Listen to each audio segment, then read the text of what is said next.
প্রিয় দশম শ্রেণীর ছাত্রছাত্রীবৃন্দ, আমি হেমন্ত টিউটোরিয়াল হোমের পক্ষ থেকে হেমন্ত পরামানিক। আজকে আমি তোমাদের কাছে ইতিহাসের 4-এর মানের সাজেশন নিয়ে এসেছি। আগের ভিডিওতে আমি 8-এর মানের সাজেশন দিয়েছি, তোমরা ডেসক্রিপশন বক্স ফলো করো, সেখান থেকে তোমরা পেয়ে যাবে, আমি লিঙ্ক দিয়ে দেব। তো সেখানে আমি মাত্র কয়েকটি প্রশ্ন দিয়েছি, 2-3টে প্রশ্ন পড়লেই তোমরা 8-এর মানের প্রশ্ন কমন পেয়ে যাবে তোমাদের 2024-এর মাধ্যমিক পরীক্ষার জন্য। আজকে আমি তোমাদের 4-এর মানের প্রশ্ন রেখেছি। তোমরা জানো ভালো করেই যে তোমাদের 4-এর মানের প্রশ্ন অনেক করতে হয়। আমি তোমাদের সুবিধার্থে মাত্র কয়েকটা প্রশ্ন দিয়েছি। তো ভিডিওটা দেখার আগে আমি তোমাদেরকে আরেকবার বলবো যে যারা এখনও পর্যন্ত সাবস্ক্রাইব করোনি, নিত্য নতুন সাজেশন পেতে চ্যানেলটিকে সাবস্ক্রাইব করে রাখো এবং পাশে থাকা বেল আইকনটি অন করে রাখো, যাতে পরবর্তী কোনো নোটিফিকেশান ছাড়া মাত্রই তোমাদের কাছে সঙ্গে সঙ্গে চলে যায়। আজকে আমি যে 4-এর মানের প্রশ্ন তোমাদের জন্য রেখেছি সে দেখো, প্রত্যেকটা উপবিভাগ 1, 2, 3, 4 মানে উপবিভাগ ঘয়ে 1, 2, 3, 4 এই 4টে উপবিভাগ থেকে প্রত্যেকটা উপবিভাগে তোমাদের 2টো করে প্রশ্ন আসবে। সেই 2টোর মধ্যে তোমাদের একটা লিখতে হবে। তো 4টে উপবিভাগ থেকে তোমাদের মোট 4টে প্রশ্ন ওখানে লিখতে হবে। তো আমি প্রত্যেকটা প্রশ্নকে দুবার করে বলবো যাতে তোমাদের বুঝতে এবং শুনতে সুবিধা হয়। তোমরা প্রশ্নগুলোকে নোটস করে নাও। আর একটা কথা বলি, তোমরা ভিডিওটা স্কিপ করবে না। যদি স্কিপ করো তোমরাই কিন্তু আসল প্রশ্নটা বুঝতে পারবে না। কারণ আমি প্রশ্ন বলার সঙ্গে সঙ্গে আমি বলে দেবো কোন প্রশ্নটা অধিক গুরুত্বপূর্ণ, বেশি মনোযোগ সহকারে পড়তে হবে। তো আর বেশি দেরি না করে আমরা মূল প্রশ্নে চলে আসি। প্রথম প্রশ্ন, উপবিভাগ ঘ 1-এর চিকিৎসাবিদ্যার ক্ষেত্রে মেডিকেল কলেজের কীরূপ ভূমিকা ছিল? আরেকবার বলছি, চিকিৎসাবিদ্যার ক্ষেত্রে মেডিকেল কলেজের কীরূপ ভূমিকা ছিল? 2 নম্বর প্রশ্ন, এটা টিকা হিসাবে আসতে পারে, সোমপ্রকাশ পত্রিকা। 2 নম্বর প্রশ্ন, সোমপ্রকাশ পত্রিকা। 3 নম্বর প্রশ্ন, আধুনিক ইতিহাস চর্চার উপাদান হিসাবে 70 বৎসর সম্পর্কে আলোচনা করো। আধুনিক ইতিহাস চর্চার উপাদান হিসাবে 70 বৎসর সম্পর্কে আলোচনা করো। 4 নম্বর প্রশ্ন, আত্মজীবনী হিসাবে জীবনস্মৃতি সম্পর্কে তোমার ধারণা উল্লেখ করো।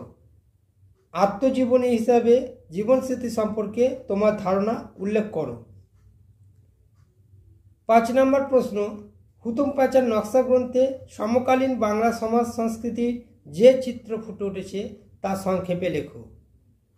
5 নম্বর প্রশ্ন, হুতুম প্যাঁচার নকশা গ্রন্থে সমকালীন বাংলা সমাজ সংস্কৃতির যে চিত্র ফুটে উঠেছে তা সংক্ষেপে লেখো। 6 নম্বর প্রশ্ন, শ্রী রামকৃষ্ণের সর্বধর্ম সমন্বয়ের আদর্শ ব্যাখ্যা করো। শ্রী রামকৃষ্ণের সর্বধর্ম সমন্বয়ের আদর্শ ব্যাখ্যা করো। এই উপবিভাগ ঘয়ের 1 থেকে যে সমস্ত প্রশ্ন আমি রেখেছি, 6টা প্রশ্ন, মাত্র 6টা প্রশ্ন রেখেছি। এর মধ্যে তোমাদের 2টো আসবে, একটা লিখতে হবে। তার মধ্যে আমি বলে দিচ্ছি কোন প্রশ্নটা খুব ভালোভাবে তোমরা করবে। চিকিৎসাবিদ্যার ক্ষেত্রে 1 নম্বর প্রশ্নটা দেখো, চিকিৎসাবিদ্যার ক্ষেত্রে মেডিকেল কলেজের কীরূপ ভূমিকা ছিল? এই প্রশ্নটা কিন্তু এবছর খুব ইম্পর্টেন্ট প্রশ্ন। আর একটা প্রশ্ন দেখো, 3 নম্বরের প্রশ্নটা রেখেছি আমি, আধুনিক ইতিহাস চর্চার উপাদান হিসাবে 70 বৎসর সম্পর্কে আলোচনা করো। অর্থাৎ দেখো, জীবনস্মৃতি আর 70 বৎসর এই দুটোর মধ্যে একটা পড়ার সম্ভাবনা আছে। আমি কিন্তু রেখেছি 70 বৎসরকে। হুতুম প্যাঁচার নকশা 5 নম্বরের প্রশ্নটা দেখো, হুতুম প্যাঁচার নকশা গ্রন্থে সমকালীন বাংলা সমাজ সংস্কৃতির যে চিত্র ফুটে উঠেছে তা আলোচনা করো। এই প্রশ্নটা কিন্তু খুব অধিক ইম্পর্টেন্ট তোমাদের জন্য। 6 নম্বর প্রশ্নটা দেখো, শ্রী রামকৃষ্ণের সর্বধর্ম সমন্বয়ে আদর্শ ব্যাখ্যা করো। এই প্রশ্নটা, অর্থাৎ এই উপবিভাগের 6টা প্রশ্ন, 1-এর 6টা প্রশ্ন রেখেছি আমি। এই 6টা থেকে তোমাদের করতে হবে। 6টা করলেই তো খুব ভালো হয়। তার মধ্যে যারা দুর্বল ছাত্রছাত্রী তাদেরকে আমি বলবো তোমরা অন্তত 4টে করে যেও, 1, 3, 5 আর 6 এই 4টে কোশ্চেন তোমরা ভালো করে যেও। এবার উপবিভাগ ঘ 2-এর দাগে আসি আমরা। 1 নম্বর প্রশ্ন দেখো, সাঁওতাল বিদ্রোহের কারণ কি ছিল? 1 নম্বর প্রশ্ন, সাঁওতাল বিদ্রোহের কারণ কি ছিল? 2 নম্বর প্রশ্ন, গোরা উপন্যাসের মধ্যে রবীন্দ্রনাথ ঠাকুরের যে জাতীয়তাবাদী ভাবধারা ধরা পড়েছে তার পরিচয় দাও। আরেকবার বলছি, গোরা উপন্যাসের মধ্যে রবীন্দ্রনাথ ঠাকুর যে জাতীয়তাবাদী ভাবধারা ধরা পড়েছে তার পরিচয় দাও। 3 নম্বর প্রশ্ন, নীল বিদ্রোহের প্রতি বাংলার শিক্ষিত শ্রেণীর মানুষের মনোভাব কেমন ছিল বলে তুমি মনে করো তা ব্যাখ্যা করো। নীল বিদ্রোহের প্রতি বাংলার শিক্ষিত শ্রেণীর মানুষের মনোভাব কেমন ছিল বলে তুমি মনে করো তা ব্যাখ্যা করো। 4 নম্বর প্রশ্ন, 19 শতকে বাংলায় ওয়াহাবি আন্দোলনের কারণ কী ছিল? 4 নম্বর প্রশ্ন, 19 শতকে বাংলায় ওয়াহাবি আন্দোলনের কারণ কী ছিল? 5 নম্বর প্রশ্ন, মহারানী ঘোষণাপত্রের ঐতিহাসিক তাৎপর্য কী? 5 নম্বর প্রশ্ন, মহারানী ঘোষণাপত্রের ঐতিহাসিক তাৎপর্য কী? এর মধ্যে তোমরা খুব ভালোভাবে করবে সাঁওতাল বিদ্রোহের কারণ কী ছিল। 1 দাগের প্রশ্ন দেখো। 2 দাগের প্রশ্ন, গোরা উপন্যাসের মধ্যে রবীন্দ্রনাথ ঠাকুরের যে জাতীয়তাবাদী ভাবধারা ধরা পড়েছে তার পরিচয় দাও।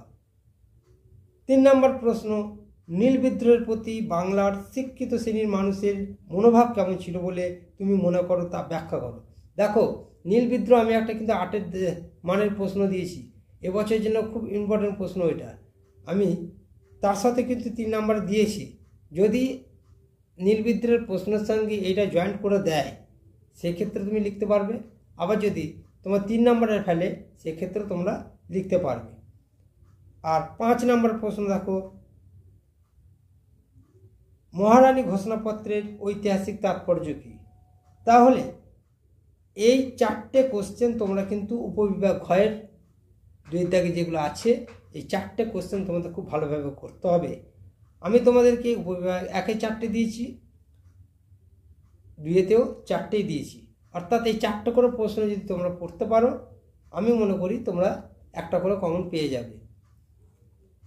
তারপরে উপবিভাগ ঘয়ের 3-এর দাগে আসি আমরা।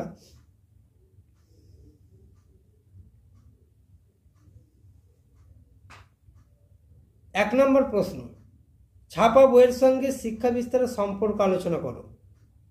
1 নম্বর প্রশ্ন, ছাপা বইয়ের সঙ্গে শিক্ষা বিস্তারের সম্পর্ক আলোচনা করো।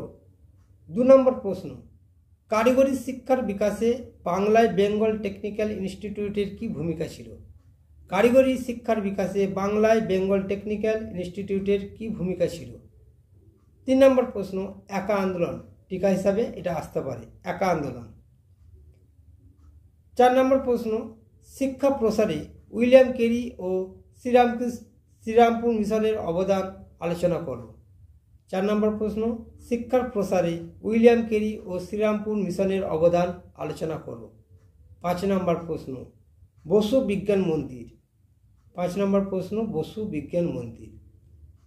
এই 5টার মধ্যে তোমরা খুব ভালোভাবে করবে 2-এর প্রশ্নটা, কারিগরি শিক্ষার বিকাশে বাংলায় বেঙ্গল টেকনিক্যাল ইনস্টিটিউটের কী ভূমিকা ছিল। 2 নম্বর প্রশ্নটা করবে একা আন্দোলন, অর্থাৎ 3-এর দাগের প্রশ্নটা করবে একা আন্দোলন। আর 5-এর দাগের প্রশ্নটা করবে বসু বিজ্ঞান মন্দির। এই 3টে প্রশ্ন তোমরা খুব ভালোভাবে করেছো। আশা করছি এর মধ্যে তোমরা একটা কমন পেয়ে যাবে। আর যদি পারো তো ছাপা বইটা একটু দেখে যেও। এবার উপবিভাগ ঘয়ের 4 দিকে আমরা আসছি। 1 নম্বর প্রশ্ন দেখো, উপবিভাগ ঘয়ের 4-এর 1-এর প্রশ্ন আসি আমরা। জুনাগড় রাজ্যটি কিভাবে ভারতভুক্ত হয়? জুনাগড় রাজ্যটি কিভাবে ভারতভুক্ত হয়? 2 নম্বর প্রশ্ন দেখো, উদ্বাস্তু সমস্যা সমাধানে ভারত সরকার কি কি উদ্যোগ গ্রহণ করে? 2 নম্বর প্রশ্ন, উদ্বাস্তু সমস্যা সমাধানে ভারত সরকার কি কি উদ্যোগ গ্রহণ করে?